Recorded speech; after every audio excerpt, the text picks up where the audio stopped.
everyone, and welcome to another episode of Starting 11 here on the Let's Get Ready Network. I'm Adelia, that's my buddy Snark. We had the Starting 11 Civil War this week, and we'll get to that in a minute. But Snark, where should we start? Ooh, I wish we could start with that, but we're going to save it.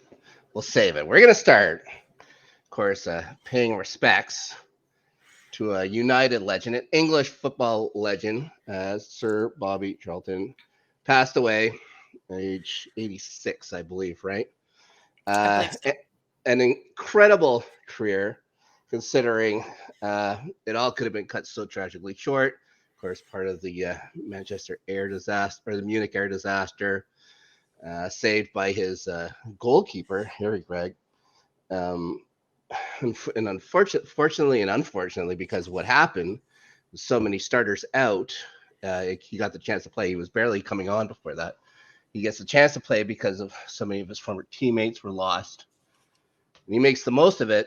Like I said, like one of the most incredible careers, probably at his time, the most popular English athlete, maybe for all time. When kids growing up here in Canada, they pretend they're Wayne Gretzky on the ice, or kids in America, maybe Michael Jordan on the basketball court. In England, you wanted to be Sir Bobby Charlton.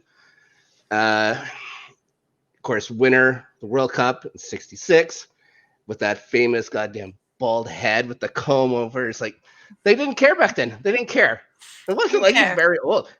Everybody back then looked like they were 70, and they were in their early 30s. That was incredible how science has caught up with the aging of everybody. But yeah, in his entire career, Adelia, and then he played, what was it, 17 years for United, attacking midfielder. I think he had 290 goals and 700 something appearances, which for then is pretty incredible. He goes on to other places. I think he played Preston North End, like little kind of things like that, just at the end of his career. Only yellow carded twice. That's incredible. In his entire career. One during the '66 World Cup. I think it was against Argentina. And the other time against good old Chelsea. I guess we made him mad. Of course, back then Chelsea couldn't win jack or shit. So I don't know what he got so mad about. But yeah, I'm mad enough that he gets a yellow card against us. I guess it's a pretty dark day in United's history, the day Bobby Charlton got a yellow card. Of course, knighted. He's a member of the British Empire, the Order of the British Empire, the very excellent Order of the British Empire, the MBEs. An incredible life, an incredible career. A very sad day for Manchester. I heard a lot of people saying tragic and stuff. He was still 86 years old. And what could have happened? An incredibly great life. It's a sad, sad day, of course. Tragic, I don't know. But yeah, all our best to United fans and people who knew Sir Bobby. And Godspeed. And next week is going to be it'll be a pretty emotional day, especially considering who they're playing as well. Yeah. I think that the word legend gets thrown around too easily and too quickly in sports. Bobby Charlton was a legend. Mm-hmm. And definitely a Man United legend, definitely an England legend. And it's going to be really emotional, that Manchester derby next weekend. The NBC Sports crew had Phil Neville in the studio. And he had some great stories about Bobby Charlton that he was sharing over the weekend. So that was really fun to hear. I've never seen him play, obviously. But he was, renowned as one of the best English players to have ever played the game. One of the best players, period, to have ever played the game. And 86 years old, considering how the tragedy could have happened with the Munich air disaster, he lived a good life. Lived a great life. Yeah, the Ballon d'Or also in '66, never won the World Cup, and then runners up the next 2 years as well. So yeah, he was an incredible player. Something that United just doesn't have now. They don't have incredible players. But let's go on to the game against Sheffield United at Bramall Lane. Okay, so United win. They get the win. It was a nice touch, lying a wreath down at the center field, and all the fans in the stands at Bramall Lane gave a rousing ovation.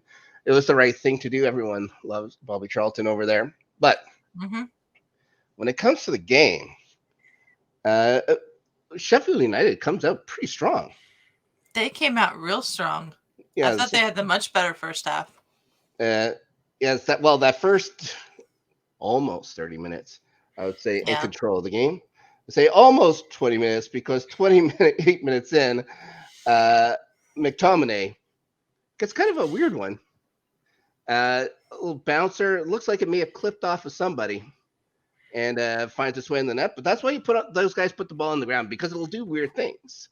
Get enough spin on him. He meant to do it. I'm gonna say that this wasn't a fluke. He meant to do it, but just the way it happened, it's a little odd. But soccer gods come right back, and it's McTominay's handball that puts Ollie McBurney to the spot 3 minutes later, and it's a draw. And I'm watching the game because it was the Saturday night game for them. It was like late afternoon for us. And Sheffield's moving through their midfield like nothing. There's nobody there. What has happened to that midfield? United's midfield is so bad. Incredible. I'm going to say this about United. They've got good players. And individually, those good players can win a game. But they are a horrible team. They cannot play together. But luckily, they were just playing Sheffield. Yeah, United's team chemistry this year reminds me a little bit of Chelsea's team chemistry last year. Very Good much. Players, but not a team. Yeah, but these guys have experience. This isn't a brand new squad. These aren't a bunch of kids running around there. This is experienced players. But like I said, an individual effort will win for United in these matches. And as Diego Dalot, from well beyond the D, gets off and it's just off West Foderingham's fingers. It looked like it took a tip as well going in, so that could have played it off or whatever. But off the fingertips, still in. That's the winner. United get their second win in a row. I think that's the first time this season, right? But I think so. It's Sheffield United. All right. Yeah. Let's pump the brakes on anything to say about United getting back together, because they weren't good. They were not good. They were not good. No. At all. Not at all. And I really felt that that Sheffield deserved something out of that game. Yeah, it's a shame, but it's a great strike. They had the chances. You got to bury them. It's not like they didn't get chances at all. The ref wasn't going out of his way to hurt them. Yeah, it was on them. They had the chances. Ollie McBurney had another great chance the second half, couldn't put it away. There was plenty of good chances in the first half. This should have had 3 goals. They ended up getting 1 through a penalty kick. They need, but they're a young side too. So it's just they're going to run out of time because they're going to run out of time. Yeah, of these newly promoted teams, they're the ones that look like they have nothing. They have nothing. There's a team that is doing surprisingly well, I think, that we'll talk about in a little bit. But lots to say about Sheffield, except that they won. They didn't. Yeah. All right. Maybe we'll have some Alabaman talk to you guys about our Patreon real quick. Hey guys, it's Justin, aka Hambone, just here to let you know a couple of things that we have going on with the channel. One, we have a Patreon. If you can and want to support us, you can do that. As little as $1. You can join the Discord. We also have a merch store where you can get some cool shirts, mugs, and stuff with all of our different shows and labels on there. And thank you for all of our supporters that have already been there with us. That's patreon.com/LGR_network if you're interested in supporting the channel. And while you're here, why don't you subscribe to the channel if you're not already? We're on the road to getting close to 150, on that way to 200. So join us here and you don't miss any of the shows we've got going on here on the Highlights channel. Justin Hamilton, twice voted Alabama's most handsome man. By me. Sure. I was the only one voting. Okay. All right. Well, it was between him and the coach over at the Bama. Who's going to win that? Come on. No one wins that guy. All right. Let's start of the week. And Liverpool playing Everton in the derby, Merseyside derby. No controversy ever in a Liverpool match, right? Never, ever. Okay, let's just go on to what happened for goals. I'll say Salah gets one from the penalty spot, a deserved penalty for handball. And then later on, Nunez finds him with a terrific pass, like a terrific pass. It's fantastic pass. And a left-footed strike. It was a beautiful goal. All props to Salah, the one guy in a red shirt that I can't get myself to hate, and I never will. But let's go back a bit. Let's go back to Ashley Young. Ashley Young gets a yellow card for a bit of a trip. It was close, but I thought it was a yellow card. I agree. And then his second yellow card, who's trying to see who he was up against. I can't remember. I don't remember who was on. Yeah, but Luis right near Diaz, the box, I think. It was Diaz. Right close to the box, blatant yellow card, like obvious. Sent off. Why is he going to ground there when he's already on a yellow card? It was terrible. And he was late. Like so late. What kind of trouble did he think he was going to be in? Like he was trying to stop him from getting in the box, but why? I don't understand. Like it was in a bad position. His players looked like they had people covered. So I didn't get it. But here's the deal: Ibrahima Konate on a yellow is covering Beto. Beto who just come in. They have we'll say Everton down to 10 men. And this is now the second half. I believe it's 5 minutes into the second half, about 50 minutes or so in. Konate covering. Beto makes a run. Ball's coming to him. Konate from behind swipes out Beto's leg. Beto would have been on a one-on-one break towards goal. How is this not a yellow card? The ref says no. And not only no. You could see when he's going up to Ashley Young, when he does the call, he takes his time. He goes up, he assesses the situation, he produces the yellow card. It takes 10 seconds. For this Konate goal, or the Konate miss.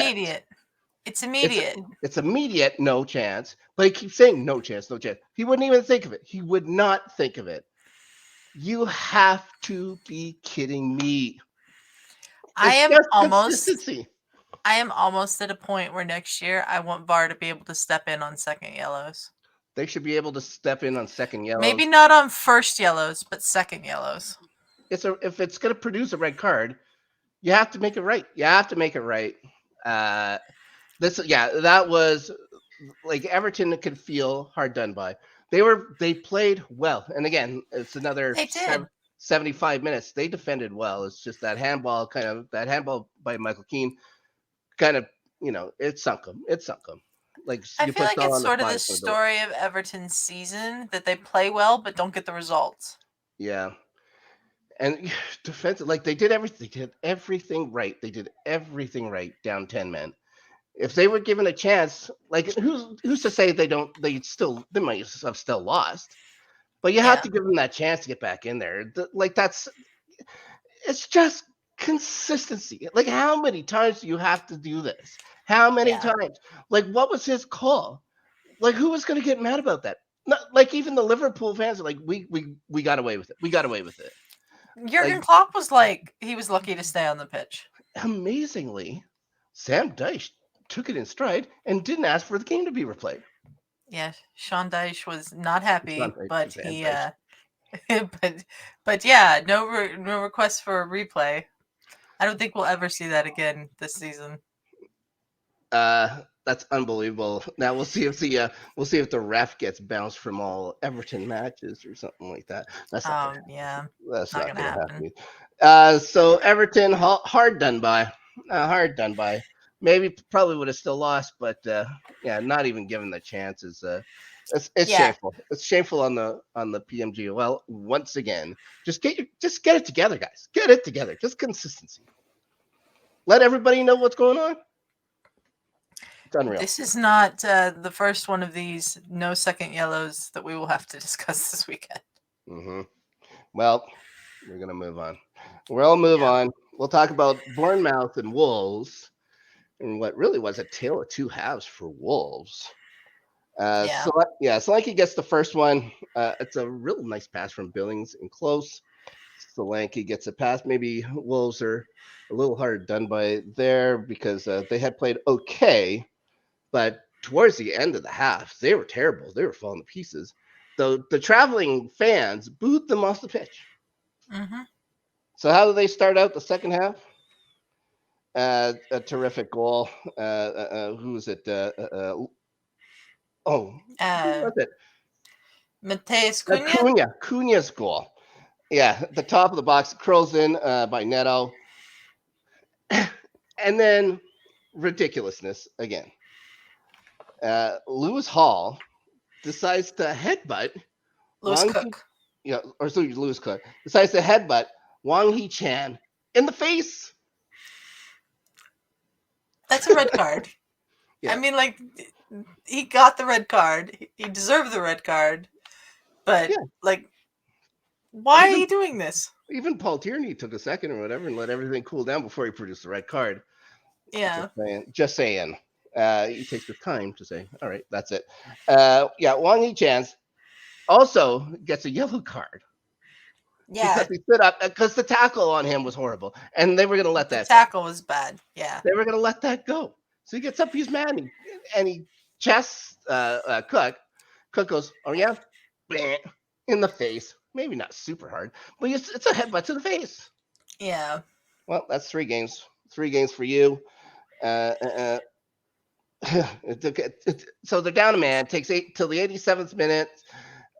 Poor pass by Billings in the box is taken away. And, of course, it's Hee-chan finding Kaladzik for the winner. 2-1 Wolves, who've been playing better. Wolves have been playing better. Yeah, Just imagine. Gary O'Neill goes back to Bournemouth and gets the better of his old side. I still can't believe Bournemouth fired Gary O'Neill. Ridiculous. Imagine if that first match against United goes their way, what they look like. Yeah. Well, Bournemouth still have not won a game this year. Everybody's weeping for. I just wonder how much Andoni Iraola is going to have to work with. How long they're going to give him, because they've got 3 points on the season. They're in trouble. They'll probably get Frankie Lampard to come back or something. Oh, God. I don't know who's available. That's the thing. It's not like there's a lot that want to come in and save Bournemouth and go down with the ship or whatever. So I do not know why, but on the NBC broadcast, they were talking about how when it comes to a bigger job right now, Gary O'Neill would get a shout over Dean Smith. And I was like, why is Dean Smith coming up for a job, period? Like, it was weird to me. Beats me. NBC Sports. Anyways, we'll move on. We're gonna try and hit that mark today, Adelia. Damn it, we're gonna do our best. It's not gonna happen, but we'll try. Might not happen. Let's talk about a surprising result. 4-0 Newcastle beats Palace, and I'm not saying for Newcastle surprising. We know they can score, but really there was no effort from Crystal Palace at all. No, it was bad. Yeah, and what a match for Jacob Murphy. Jacob Murphy had a great match. What a goal that first goal was. It looks a little familiar. It looks like a goal we may be talking about in a little while. Where was it a cross? I don't know. Doesn't matter. Went in. And they had also scored earlier, or whatever, but that was called offside. So they could have had 5. Trippier was onside for that. Fantastic pass to Murphy for one as well. That little tick off the thing or whatever was great. Anthony Gordon gets one 44 minutes in. It's a great cross by Jacob Murphy again. Who else? Sean Longstaff gets one in the first half, like 2 minutes afterwards, or just before the half. Sean Longstaff, I think, has 2 goals on the year, which has doubled his career total for goals in a season. Everybody's scoring at Newcastle. Like they had that 8-goal game with 8 different scores. How does that happen? Yeah. Yeah, Mark Gooey not looking great on that one. Fell down or whatever. So, and then Callum Wilson gets the last. Another assist by Jacob Murphy. 3-point day for Jacob Murphy. Probably player of the week, I would imagine. I would say so. For as much as that gets you. Okay. Chelsea's opponent next week is Brentford, and they had no trouble with Burnley. Even though, again, an early goal called back from VAR, it's Mbumo finding Wissa, and that's a pretty lovely goal. And then Mbumo will score for just outside the box, and that shot is unstoppable to the top corner. Yes. An absolute rocket off his boot. Connor Roberts sent off in the 78th minute for a second yellow. See? Second yellow. Happen. It can happen. I put in brackets when I was writing notes, consistency. Like, and the ref got it right, and like Josh Smith got it right. And then a man whose name I don't think we've ever said, Saman Goudos, rounds out the scoring. And it's another absolute missile from outside the D, like even further out than Mbumo shot. Yeah. I don't think we've ever said his name on this show before. I'm hoping I said it right. All apologies to the Goudos family if I said it wrong, which I probably didn't. Come on, give me a break. Probably said it close enough. Now, Burnley are in trouble. They're in trouble, considering we thought they were going to be. I thought they'd be the best of the promoted sides. Everybody was so excited. They were so excited for the squad. And yeah, we just haven't seen it. I don't know if Victor Company's just playing it too tight to the vest with these guys, and he had to let them run because everyone was talking about how fantastic they looked offensively. Like, are they worried too much about defending instead of just letting these guys go? But who knows? They'll have to figure out something. Three teams are going down. Bournemouth's going to be one. Sheffield United is going to be another. Is Burnley going to be the third? Because we're going to talk about that other one who managed to draw at the City Ground. Forest 2, Luton 2. No score in the first half. But Morganswood Gibbs White finds Anthony Elanga, who gets it to Chris Wood, and it's a pretty terrific goal. It was. Chris Wood had a hell of a game. He had a hell of a game. Almost had a hat trick. Yeah, because he gets a second 76 minutes in. It's an Elanga cross this time. Finds Chris Wood's head in the net. 2-0 lead, but there's some good luck from a free kick. And Obini? Again, another new name for me. I think it's Obene.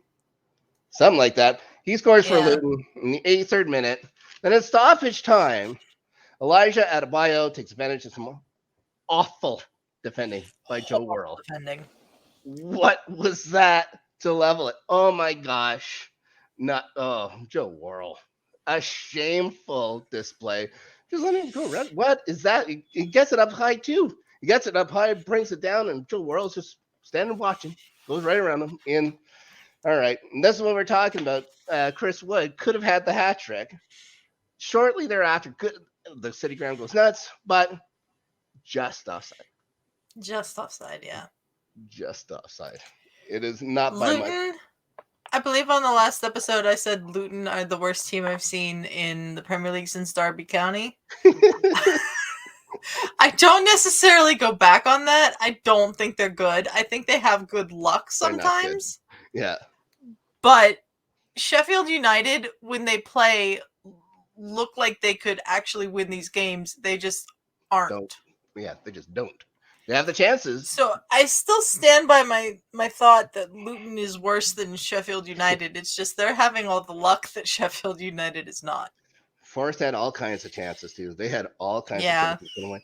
Yep. What are you gonna do? You gotta bury him. Still, I believe that makes Luton still in 17th, so still out of relegation. And Yes. Forest, I believe, only in 15th spot, but there's a huge difference. Like there's already a huge separation between the relegation zone and like 15th. Yeah, Luton is 1 point out of the relegation zone, but they're better on goal difference by a lot compared to the teams in the relegation zone. Yeah. 15th has 10 points. Luton is in 17th with 5. Yeah, there's already that huge separation. There's a huge separation. Yeah, there's going to be 4 teams kind of swimming down at the bottom or whatever. And Everton's in 16th on 7 points, so they're not much better.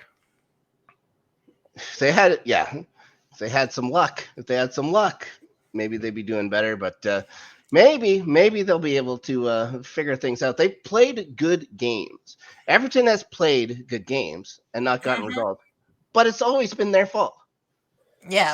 Maybe this last one wasn't their fault. I mean, the penalty was still their fault. So it was still their fault. But if you're down to 10 men, does that play happen? Like 10 True. You never know. You don't know. But, they're where they are. And we were already thinking at the beginning of the year, Everton should be fighting like they always do to stay up. So we'll see what happens. Yeah. Plus, they give away some of their best. Like, they give away a Wooey and stuff. I never understood that at all, but whatever. That's on them. We'll see what happens. So 2 teams not going to fight for relegation spots. Man City 2 and Brighton 1. City came out firing. Yep. City didn't look like a squad that had lost 3 in a row to this point. No. Doku with a real lovely dribble around Pascal Gross and finds Julian Alvarez for a goal. Only 6 minutes in. And then, of course, you can only keep Erling Haaland away from the score sheet for so long. I think it's 17 minutes and absolutely drills a left-footed shot on the ground. Like, a ball isn't supposed to move that fast on the ground. Yeah. It did. But after that, Brighton started to competing, having some good shots. And how about, we've talked Matoma before. Have we talked about just how wonderful he is at dribbling? He's so good. He makes Kyle Walker look foolish. Kyle Walker! Standing still, a little slow step, and then straight past him, gets it over. Who's it that scored the goal for Brighton? Ansu Fati. Ansu Fati, yeah. Yeah, and I think it goes off of a boot, and then maybe it goes off of I think it goes off of Alvarez's boot or something like that, and then not considered an own goal because I guess it was making it. It was on target. They said so it's on target. And then in extra time, Akanji, maybe it's not Kanji who put the boot to it. That sounds about right. Takes down Fatu. Is it Fatty? It's Fatty. Fatty. I just like, that can't be right. Fatty. All right. Takes down Fatty in extra time on a second yell, and he's sent off. But with 4 minutes left, it really didn't trouble City all that much. City goes back to top of the table at the time. After looked good, but not great. You know what I mean? Yeah. Like those first 20 minutes, they looked like City, like Manchester City's back. The last half, they look like a team that can get beat. I agree. I had a feeling they'd rebound and win this game, though. Yeah, I think we all did. I'm just going to take a quick look. I definitely picked them. I know that. Nope. Some idiot decided it was probably going to be a draw. I'm not going to say who. This guy. Let's move to the Sunday match because we're skipping a match and we're going to save it for last. And Unai Emery's Aston Villa looking good, beating West Ham 4-1. West Ham does not look the same as they did to start the year. No. But Villa, this is a thing that Villa does too. They'll score 4 goals. Douglas Luiz, who has been terrific for them, gets the first one, a shot that's just too strong for Areola to stop. May have went off of somebody as well and stuff like that. But you could just see Ariola's hand go back. It's going to go in. And then a weird one. Paqueta puts the ball into his own box under pressure for some reason for Edson Alvarez, but he takes down Esri Konsa. Like the defender, I don't know why a defender was playing that far up, but he takes him down inside the box to set up a penalty. I just didn't understand that at all. I didn't either. Just play it out. It's okay. Like, get him to throw. Get your guys back. Under pressure, you put the ball in your box. Yeah, it was a very weird decision by Lucas Paqueta. Yeah, he needs to take a deep breath and just think about it next time. So Luis penalty makes it 2-0. And Jared Bowen gets one back. It goes off of Pau Torres' leg. But again, it's another goal. I guess they're saying he's scoring towards goal. Goes in. Makes it 2-1. And then Ollie Watkins gets the ball in the box, close to net. And a left-footed shot that hits the top of the net within half a second. It was a rocket. It was a very powerful shot from close range. Great goal. It was it's a terrific goal. Lots of really good left-handed boots in this weekend. And then what was the last goal? Leon Bailey scoring. So again, some beautiful footwork getting close or whatever. And another left-footed shot to the top corner. For some reason on NBC Sports in the post-match interview they had with Douglas Luiz, all the guy did was ask him about fishing. What? Yeah, all they talked about was fishing, especially when he goes to Brazil. It was very strange. Bananas. Maybe there's a book on Areola because all the shots are going top corner. Yeah, I think there has to be at this point. Yeah, let's go to the game played Monday afternoon. Game between two teams I cannot stand. In fact, I detest my heart and my cold, dark soul. But I definitely hate one of these teams. Spurs win 2-0. A game that Calvin Bassey may want to forget ever happened. Yes. Because he was at fault for both goals. But, Fulham never really put too many chances in towards that. There was a couple of chances, but the new goalie there, was his name, Vicario. Yeah, made some pretty good saves. But nothing that was ever too troubling. But Bassey, let's talk about the first one where he's back. He's sitting back. He puts the ball up. It's easily taken away by Pedro Porro. Gets it to Richarlison. Tim Ream, for some reason in his box, playing well back and keeps Son onside because of it. I have no idea why. Like, he was nowhere near. Why would he be playing so far back? It was strange. Yeah. Anyways, so the ball comes to Son. Tim Ream rushing over to help cover because Son is obviously beaten Bassey. Bassey decides to run into Tim Ream. Yeah. So, yeah. That was not helpful. Yeah, no. Son has all kinds of time after that, takes another step, boots it into the net. Yeah, okay. Whatever. So that's 1-0. Then Bassey puts the ball up the middle again in another bad area. It finds its way to Son, who finds James Maddison. James Maddison finally scoring at home, by the way. Yep.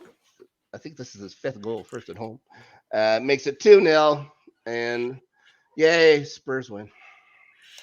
Yay, they're top of the league. They've still played nobody. They've played no one. Still played they have played a couple of teams. They played Liverpool. They played Arsenal. But they haven't played very many good teams. Draw at Arsenal. Mm-hmm. Ange Postecoglou has set the record for most points through this many games in a season. By a first year manager. Yeah. Sure. That and $2.65 gets you an extra large coffee at Tim Hortons. All right. You don't get a plaque for he's it. Manager of the month again. Ugh, don't understand why, given who they're playing. They're playing Nobody's. Now, we come to the point where there's only one game left to talk about. Yep. It's the starting 11 Civil War. I am glad we have waited a couple of days to record this. If we were to record this on Saturday, we would have had this video taken down. I was unhappy with the result. I've grown to accept the result and be glad that Chelsea 2, Arsenal 2 wasn't worse, but it should have been so much better. A match where Chelsea simply outclassed Arsenal. It should never have gotten to this. I say 76 minutes because Chelsea basically played 76 minutes of perfect football. Now let's talk about other things first. We'll talk about, you want to talk about a little controversy maybe in the first goal? Absolutely. Okay, Cole Palmer gets the ball. It's crossed in. Cole Palmer gets his head to it, leaping. And William Saliba with him, jumps up, puts his arm out. Ball hits Palmer's head directly to the arm of Saliba. Originally not Wasn't called. it Mudryk? Sorry. No, I'm pretty sure it was Palmer. I thought it was Mudryk. Oh, I thought it was Palmer because it was going down the middle. Mudryk would have been on the left side. But anyway. Palmer takes the penalty, but I think it was Mudryk that headed the ball on Saliba's arm. Okay. All right. So Mudryk heads the ball, and it immediately hits Saliba's outstretched arm. Now, originally, I don't think there was anything called, or there was called a penalty, and then the VAR backed it up. So immediately, first of all, the announcers, the color commentator who played for Chelsea didn't like it. He didn't like the penalty because it's a back in his day thing. Even John Terry said, back in my day, that's not a penalty. Says these days, I'm glad it is right now. Yeah. How did you feel? Because I just said, like the whole consistency thing, his arm is away from his body. And the ball is away from his body. And the ball is going towards the net. But I don't understand two things about this penalty. Yeah. One, how are you supposed to jump with your arms at your sides? Yeah. You can't. If that ball when he's jumping, it's up too. So yeah, if that ball doesn't hit William Saliba's arm, but hits his head, and his arm is still in that position, nobody says anything about his arm being in that position. Nope. The second thing about this is the proximity rule. If it hits you in close proximity, it's not supposed to be a penalty, was my understanding. But this was a penalty somehow. Maybe if his arm is down, that would have counted, but because it was out. But I've seen others where it hits the arm in close proximity because it's come off someone's head or whatever. He can't prepare for that. Like, how can he prepare for that ball coming off of Mudryk's head, like, to put his arm down? There's no time. It's not like the Everton one where he clearly put his arm out before the ball was struck, and then it was struck straight into the arm. He makes the motion to put it up.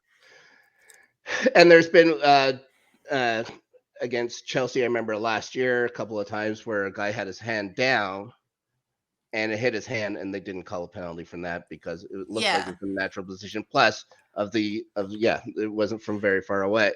I just think they need to get to a consistent point where it's either, no matter where or how it hits your hand or arm in the box, it's a penalty, or they have to realize you can't jump like that.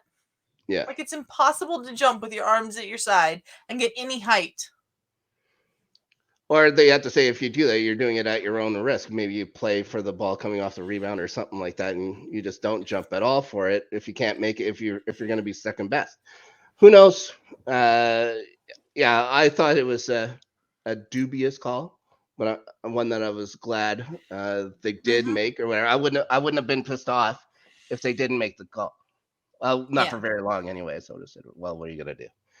But they make the call. But so that better be, the consistency now. It If won't you be. jump up, yeah. I'm trying to help. I'm trying to help.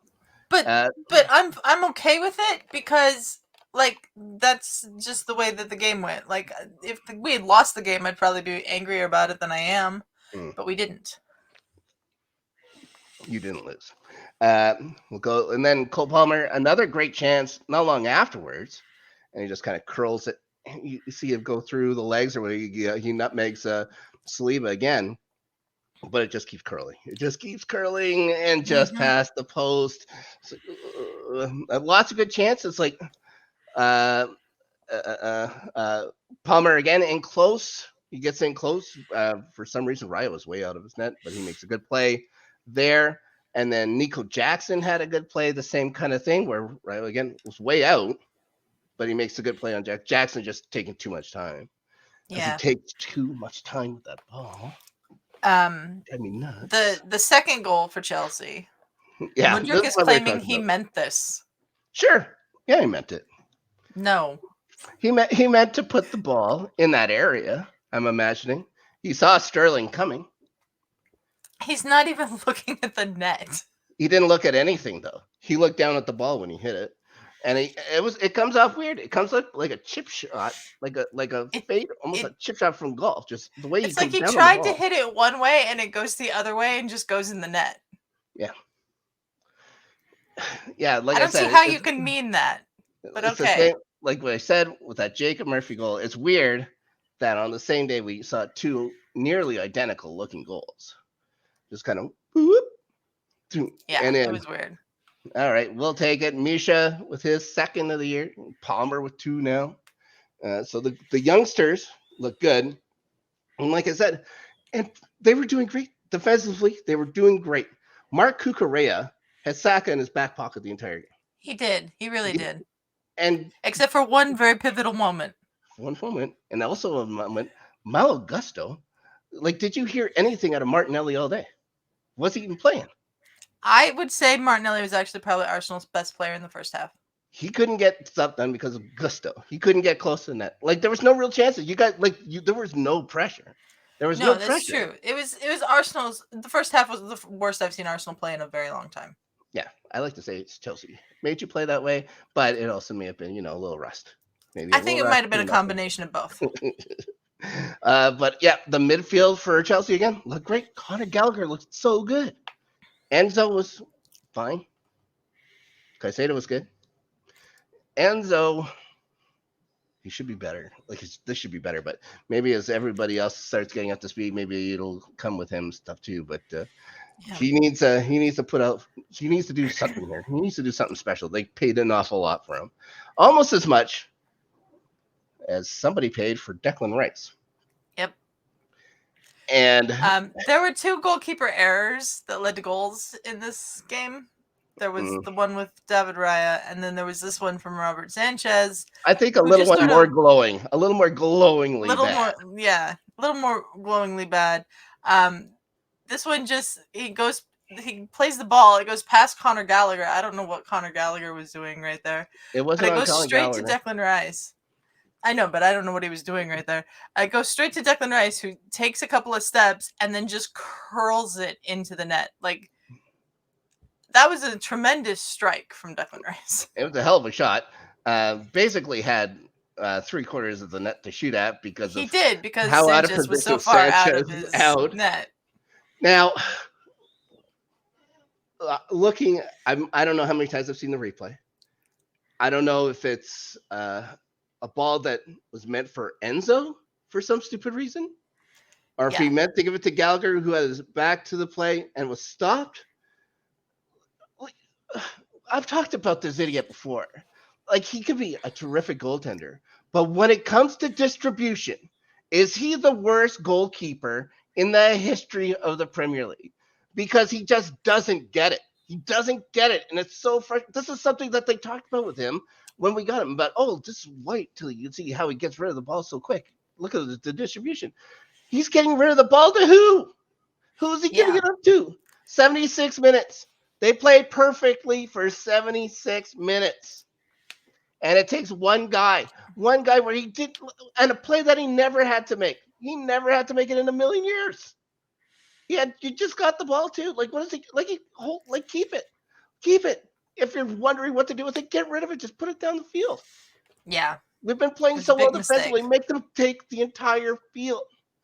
As Yeah. soon as that goal goes in, I said, God damn it, we're going to fight just to get a point out of this. Because I knew you guys were coming back. Like, that's all it takes is to break down the team. One stupid damn mistake. Robert Sanchez. I'm going to edit myself. All right. I put some things in the Discord, which I meant at the time. Probably still do. But I won't repeat them here. Don't repeat them. We would like this episode to stay up on YouTube.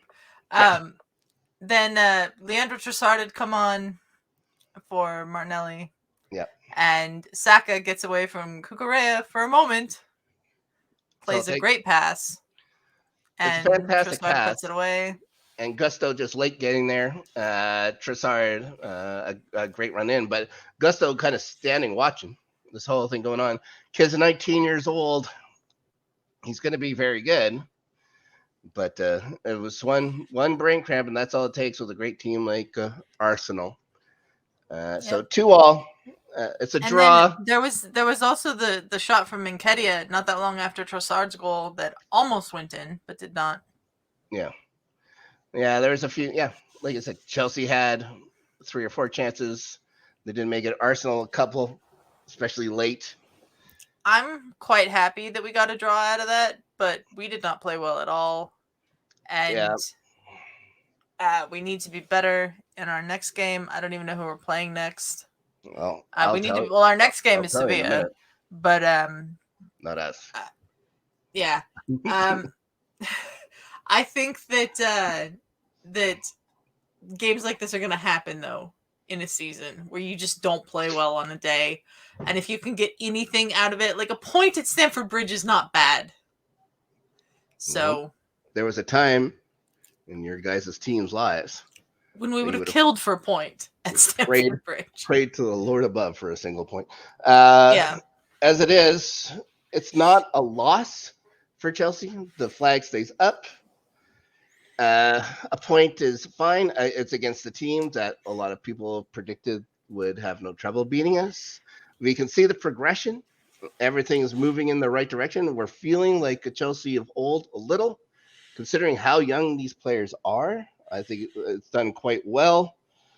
Just 2 more points. You guys deserve 2 more points in this, and you have no one to blame but yourselves. Well, one person. You can blame one person who's on the team, so you have to say yourselves, right? But everyone knows it's Robert Sanchez's fault.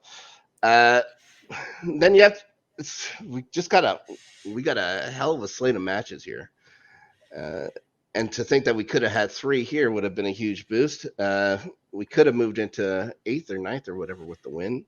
I think we're still in the 11th, but you're 10th. Oh, we've moved up to 10th. So we're now top half. So for the first time in a year, you're 10th. Yeah, you're 10th on goal difference over Palace because you have a positive goal difference and they have a negative. Yeah, because they couldn't score against Newcastle. Shit. Yeah. So the first time in a year, we've been in the top 10 of the league. So we gotta take the small mercies at this point, which as a Chelsea fan is an unbelievable thing to say, but that's the kind of spot we've been put in ever since the beginning of last year, I guess. So we'll talk about next week. Right now, we can talk about this past week and what we did for our predictions, and we all did pretty good. It was one person got 6 points, while 2 others got 7. And it was Ferris and I tying for 7 points, which I think is a pretty good in a 10-week or 10-game schedule. Yeah, 7 points. I got the West Ham game wrong, way wrong, and I also said a draw for the City Brighton game. And what else? I thought that Forest would beat Luton, So did we all, though. I should have taken off an extra one to Ferris because he predicted a 3-0 Arsenal win. And I said I was going to give him an extra point if he was right. I should have taken one away for being so wrong. But he also just thought there would be a draw for the Fulham Spurs match, but he did pretty good. Now we're going to week 10. Chelsea has a tough match. Arsenal, not so much. Let's start the week with Palace at home to Spurs. And this is interesting to me because Spurs played on Monday, now they're playing again on Friday. Mm-hmm. That's a weird schedule to me. Too bad. I will take Spurs, especially after the way Palace played against Newcastle. They looked awful. You figure they're well rested because they took the week off. Yeah. But I'm also going to say Spurs. Now, Chelsea gets another West London matchup against Brentford. This one's tough. At home. It's at the Bridge. I'm going to go Chelsea because it's at the Bridge. Yeah, I think if we play like we did for 76 minutes against Brentford, we'd only have to play 76 minutes against Brentford. They are not as good as Arsenal. Speaking of Arsenal, you guys get Sheffield United. After all the nice things we said about them. That will be Arsenal. Arsenal, no problem. Hopefully winning. This one's a weird one. We got Bournemouth and Burnley.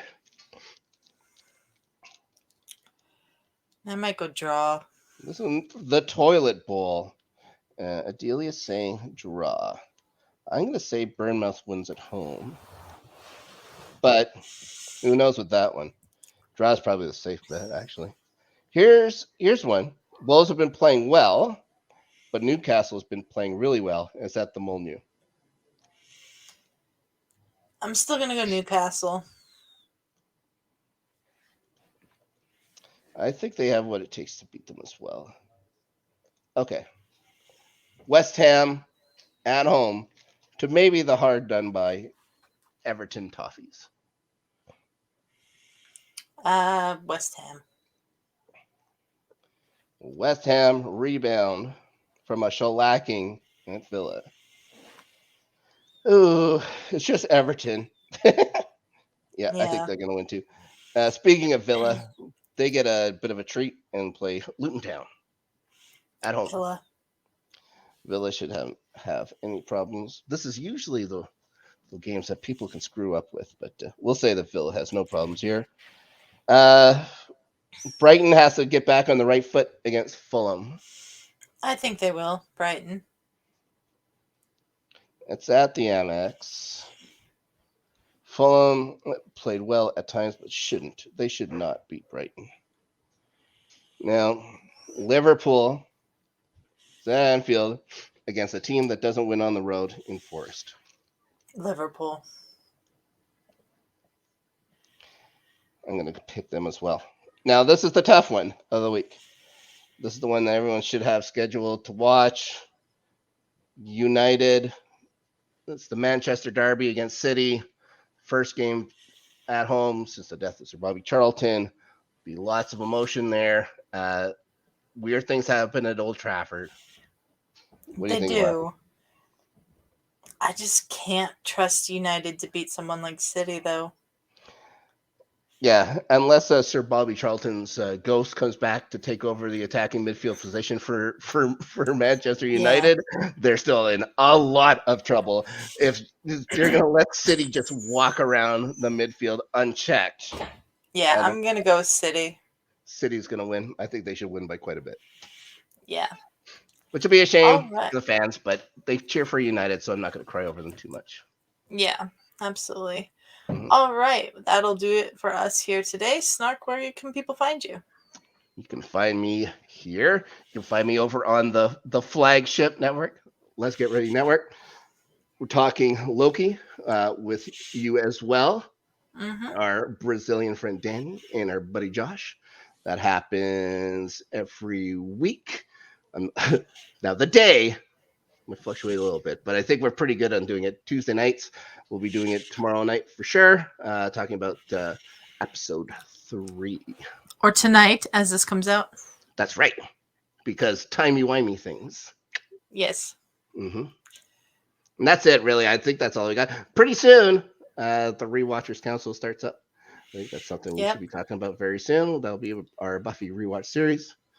And I think that's about it. Let's Get Ready Network after Snark every weekend on YouTube now. So we'll have to watch what I say. Those shows can all be found on the LGRN Entertainment channel. A link to that is in the description of this episode. You can find me here every Tuesday, 3 p.m. Pacific for Starting 11 with Snark. Sometimes Ferris joins us and sometimes he does not.